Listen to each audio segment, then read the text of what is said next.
In the name of the In the Father, name the of the Son, and the Father, Holy the Son, and Spirit. the Holy Spirit. Spirit. Amen. Amen. Come, Holy Spirit, fill the hearts of your faithful, and enkindle in them the fire of your divine love. Send forth your Spirit, and they shall be created, and you shall renew the face of the earth. O God, who by the light of the Holy Spirit did instruct the hearts of the faithful, grant us by the same Holy Spirit to release what is right and just, and always to rejoice in his consolation through Christ our Lord. Amen. Amen. Amen. Amen. Amen. Amen. Proclamation of the Holy Gospel according to Saint Matthew. Glory. Glory To to you, you, O O Lord. Lord. The mother of the sons of Zebedee approached Jesus with her sons and did him homage, wishing to ask him for something. He said to her, "What do you wish?" She answered him, "Command that these two sons of mine sit, one at your right and the other at your left, in your kingdom." Jesus said in reply, "You do not know what you are asking. Can you drink the chalice that I am going to drink?" They said to him, "We can." He replied, "My chalice you will indeed drink, but sit at my right hand and at my left, this is not mine to give, but is for those for whom it has been prepared by my Father." When the ten heard this, they became indignant, and the two brothers. But Jesus summoned them and said, "You know that the rulers of the Gentiles lord it over them, and the great ones make their authority over them felt. But it shall not be so among you. Rather, whoever wishes to be great among you shall be your servant. Whoever wishes to be first among you shall be your slave. Just so, the Son of Man did not come to be served, but to serve and to give his life as a ransom for many. The word of the Lord. Thanks. Praise Praise to Praise you, O to Lord you, Lord Lord Jesus. Jesus Jesus Christ. Christ. You see pointers for today's gospel. Number one, does the mother of Zebedee's sons remind us of how we too, at times, bargain with God for our own benefits? How and when do such impure motives surface? Number two, with impure motives, we may easily drift into doing good for others, but not receiving the abundant graces that God wants to give us. Number three, pray that we will follow the examples of Jesus to serve his Father's will fully and not to be served. Bring these thoughts to your prayer and listen to what the Lord is saying to you here and now. Amen. Amen. Amen. Amen. Amen. Thank you very much, Tita Lynn. Well, So, once again, today's gospel no is a beautiful message for us. No, this is about being a servant leader. Yun ang that's the wish of Jesus, giving example, giving his life an example for us. No, to be a servant leader. So, and then if we look at the mother, no, the mother of James and John, no, she's a typical mom. Kasi Salome, the name of the mother is Salome, no? The name of the mother is Salome, and there was a mention in the Bible that Salome is the sister of Mary, of Blessed Virgin Mary. Kaya siguro na she, well, just like nanay tayo, sometimes no we demand for entitlement, no, kasi nga magkasin sila ni Jesus. That's why the mother of James and John, no, demanded or told Jesus that tong uh, to provide a seat between Jesus, no, I mean, sa right hand si James, sa left side si John. So that's entitlement. So we see this gospel, no, the overall picture of the gospel, no. This is the a picture of the world's ambition versus the value of the kingdom of God. Yun. So if we look at our life, no, sometimes, no, we are just human, no, we sometimes we seek prestige, popularity, recognition. That's just human nature. But the true, as per Jesus, no, in today's gospel, no, be a servant leader, and to be a servant leader is service and humility. Yun, serving others. That's the greatest. Serving others and be humble, humility. Yun ang ano, the message of Jesus for us ngayon. Whatever Jesus said before, no, it holds true sa atin ngayon. So we have choices here, and let's be careful, no, na we have been repeating this again and again, no, na worldly things are very, very temporary, and it doesn't even give you peace of mind as we desire, no. So the bottom line here is be a servant leader, because that is a Christian life. Amen. Amen. Amen. Whoever is ready, Sabit or Bell. Sabit. Sabit. Nakamute ka. Unmute. Servant leadership. Good evening, Good everyone. evening. Oh, actually, the feast of St. James, no, siguro, no? St. James. James. James. The Apostle. Mm. The Apostle. Ah. Great. Naala ko yung basahon. I will read a reflection, no? Sa amo ang guide in his steps. I always thought that being a leader was like being a king, almighty and all-powerful, who tells what he wants and what his people should do. I thought being a leader was all about manipulation and control. After I became one of the leaders in our community, I now have a better understanding of what a true leader really is. It is all about servanthood. A true leader is both a servant and a leader. No wonder it is often what people rally for or expect from those who express their desire to serve, whether political or religious.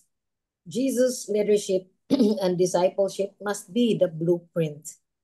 He taught us that true leadership is all about giving oneself to others, serving, empowering, and helping them to be the best they can ever be for God's greater glory.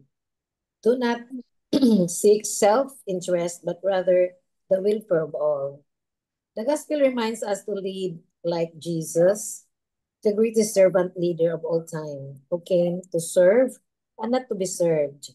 Certainly challenging yet attainable when Jesus is the center of every leadership.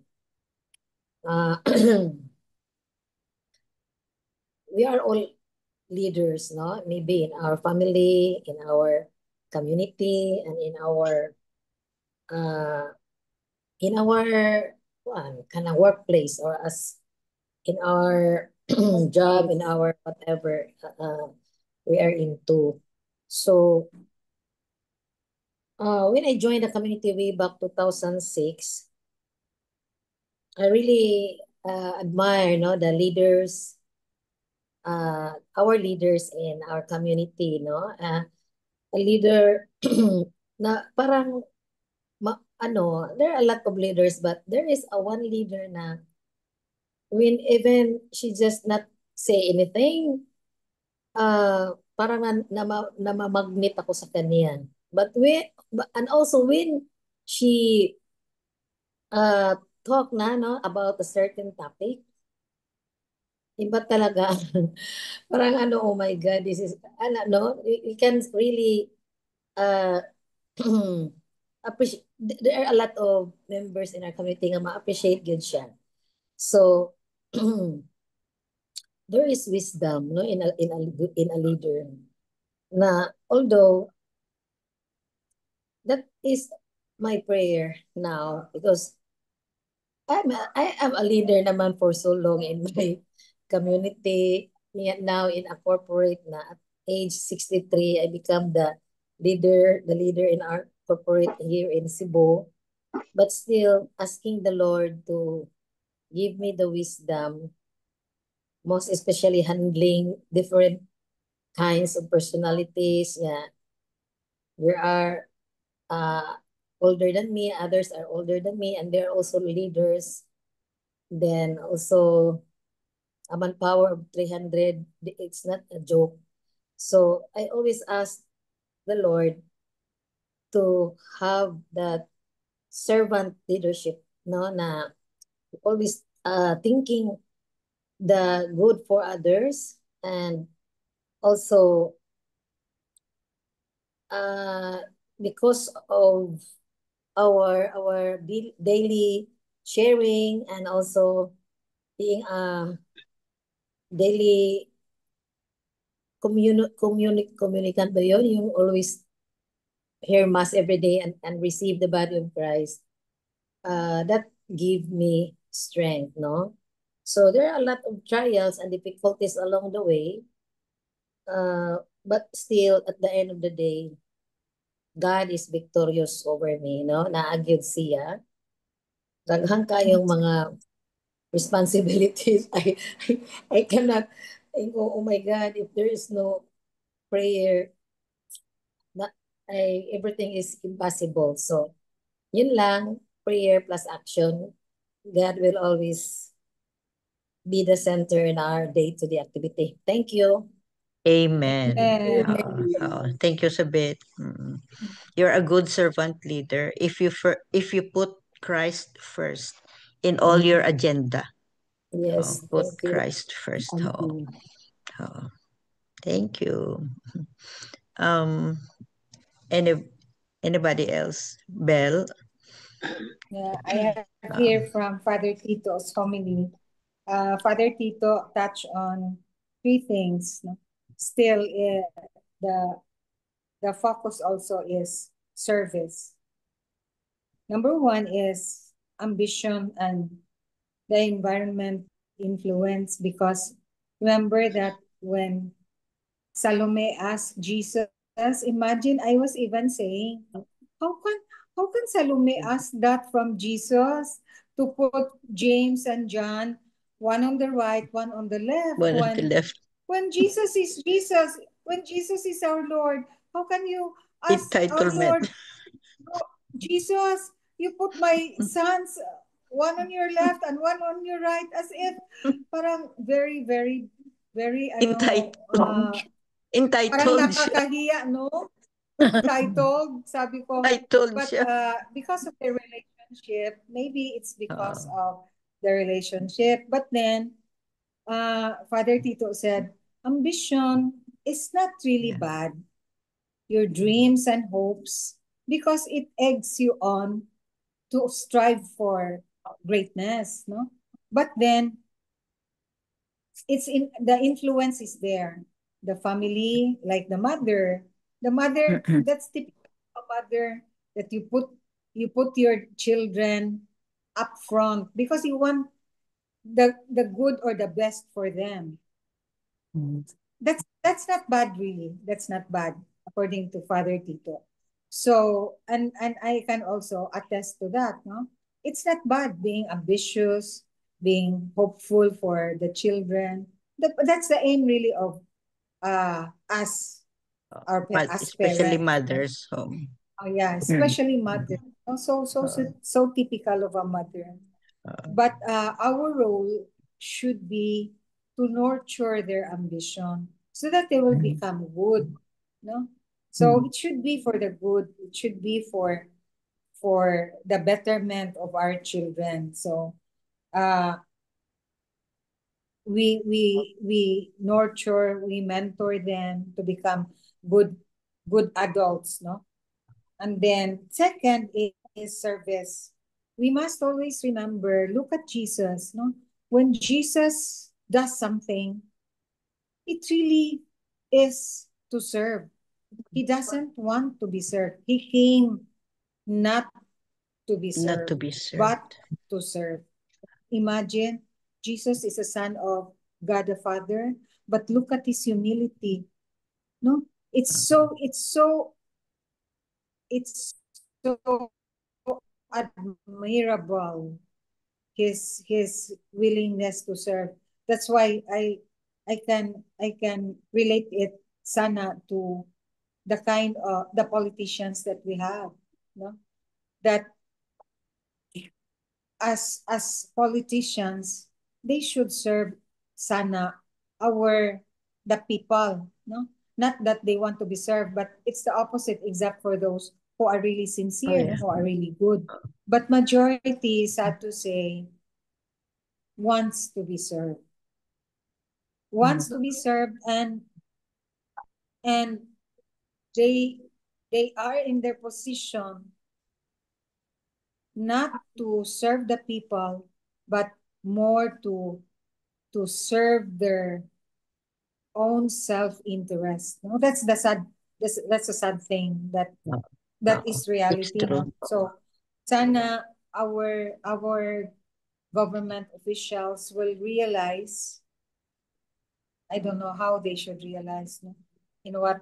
But Father Tito always pray for that our government our government officials will really become true servant leaders who will not think of themselves only, but think of the people that they serve. No? Just like Jesus. No?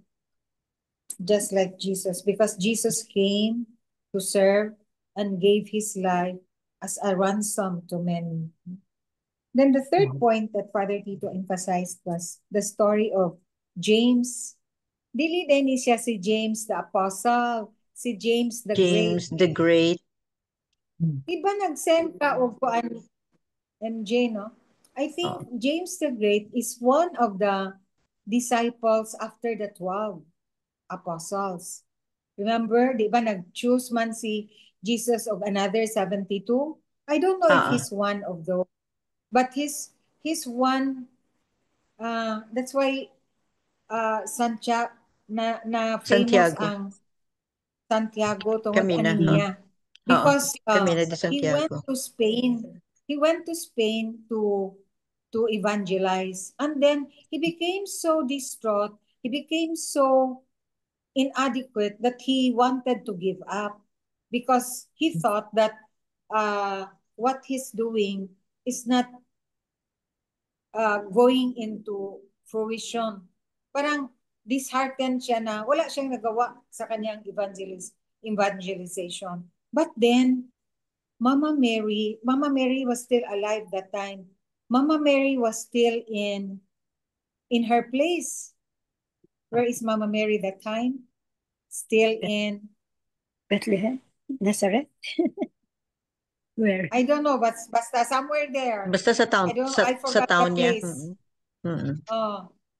Tapos, si James doon naman sa Spain. Si Mama Mary nag-buy location. Nagpunta talaga si Mama Mary kay James.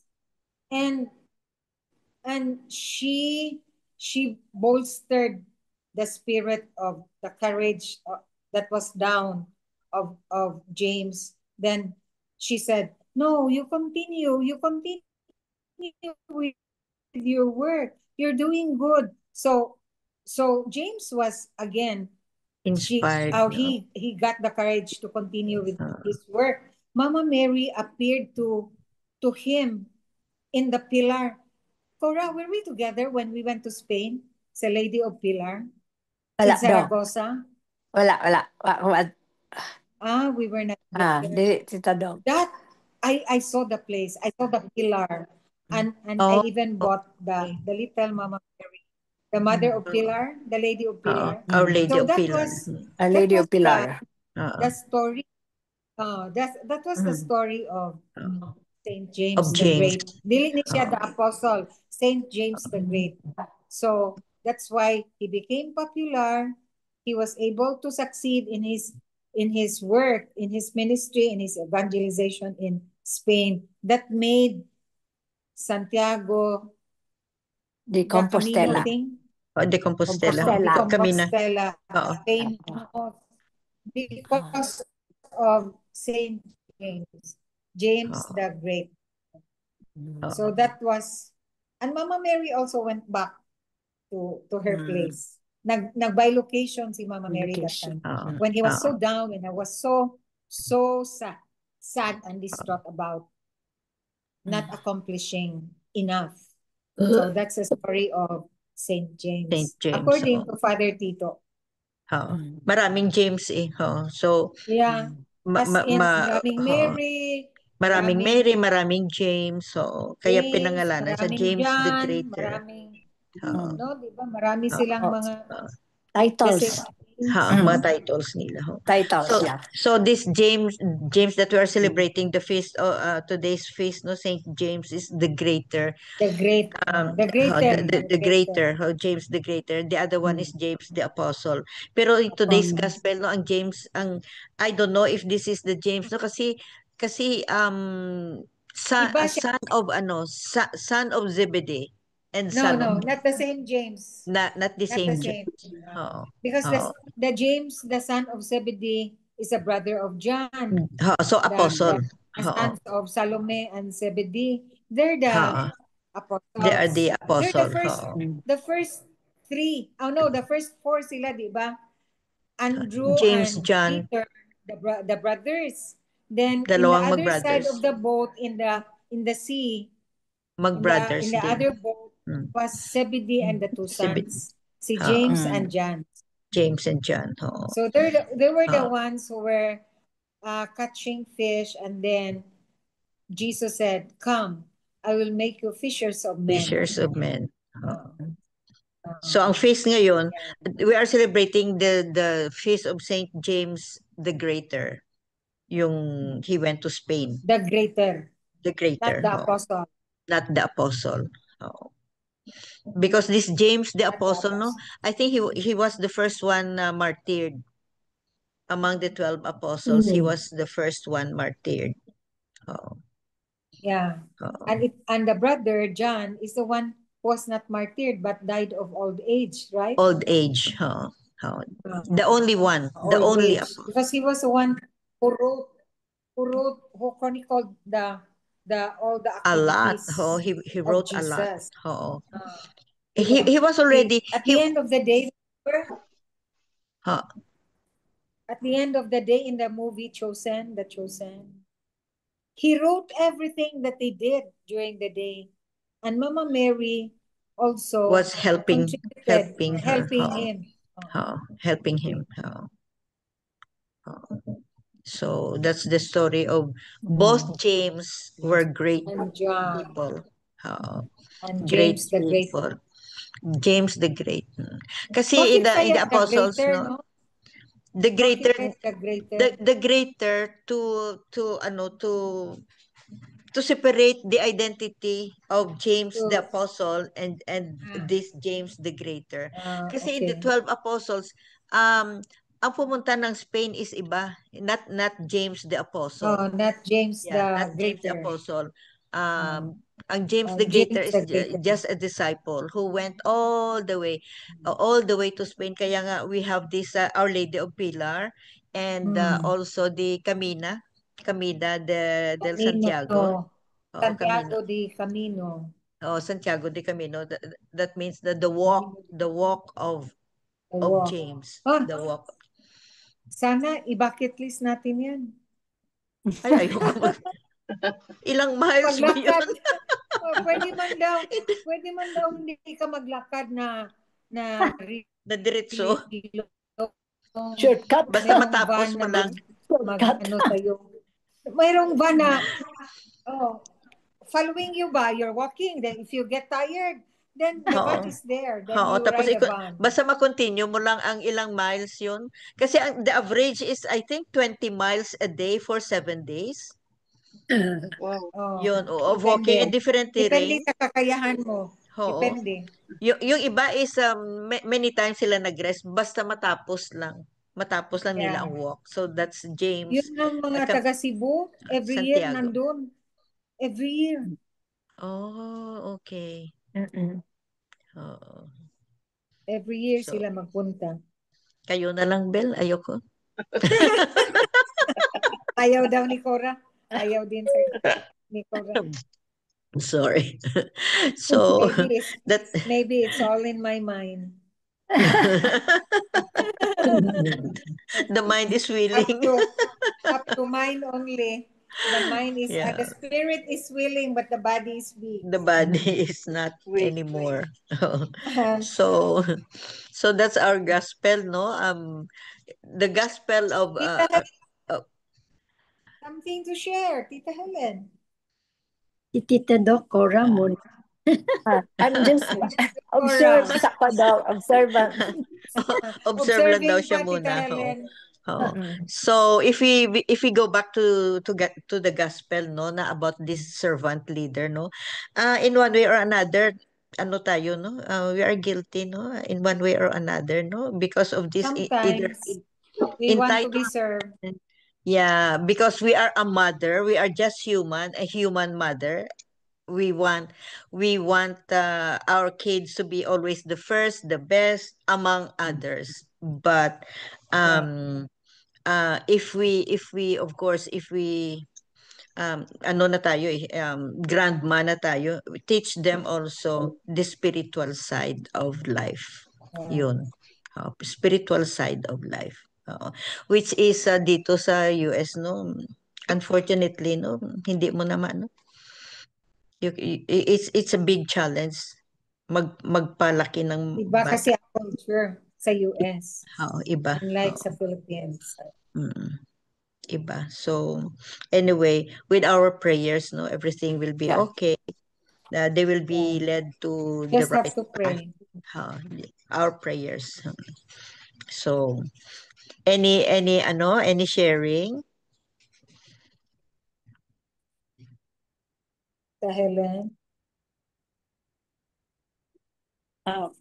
Any comment? Yeah, may I read the last part of this reflection. In the Father's kingdom, everyone is equal.